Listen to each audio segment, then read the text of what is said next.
Hey Bubba, I forgot to give you an overview of our trip from Marsh Harbor to the Luthras.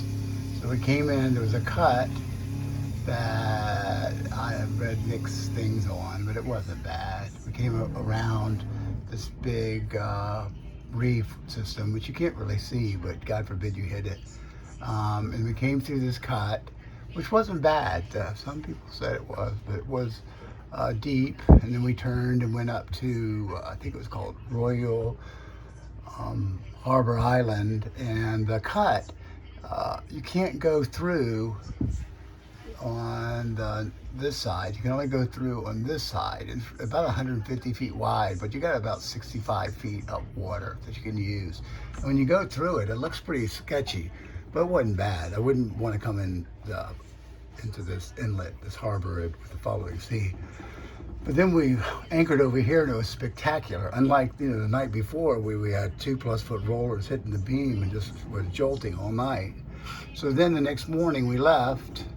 The water was amazing, so clear. Very rainy. It rained on us off and on the whole trip down.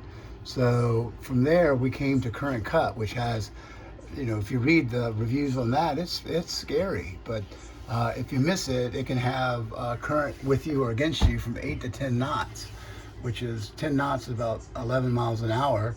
And our wide open speed's 8.5 knots, and so our cruise speed's 7. But what I read was the slack tide here is about an hour and a half after the slack tide at Nassau. So we hit it at low tide, which made it interesting. We had some areas where the water was 6 feet deep, but we had about up to about 1.5 knots against us, which means I came in a little bit early. I could have waited another 30 minutes. And from there, typical Americans, we just made a straight line. In this area was where we had 6 foot water. It was like, high tide would have been better. But typical Americans, we were just going to make a straight line to Hatchet Bay, and we realized we're missing all the beautiful scenery. We missed getting close to the glass window, which we were going to go see. It was a must. They say it's the narrowest island in the world, some say, and the ocean's on one side and Exuma Seas on the other side, and it's just a sliver of rock separating the two. It's dramatic.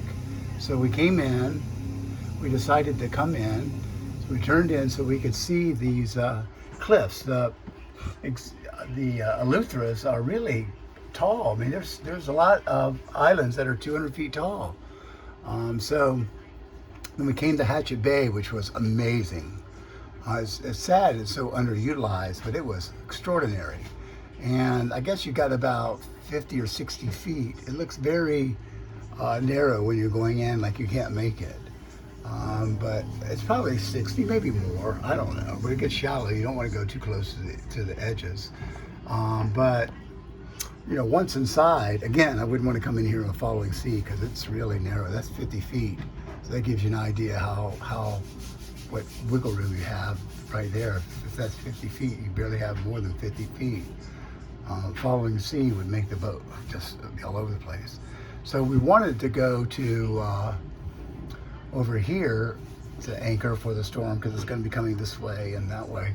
But there were cats over there, so we meandered around the anchorage and ended up over here, which should be good. We're in right now about 7.5, 8 feet of water. We're supposed to have 25 knot winds, but this harbor is amazing, and we're surrounded by hills. It's just completely locked in, and it is so beautiful. The town itself looks very poor, dirty. The people are very kind. The food is good. Access to Alice-town's only by one little dock with 2 ladders, so that's pretty tough, and there's sunken boats and debris under that. And tomorrow we will head over to rent a car and head over to see the glass window, go over to the very north point of Eleuthera, pay to park, take a ferry to Spanish Wells and get a golf cart and just spend the day. And then we'll come back across and go see a blue hole. I love you, Bubba.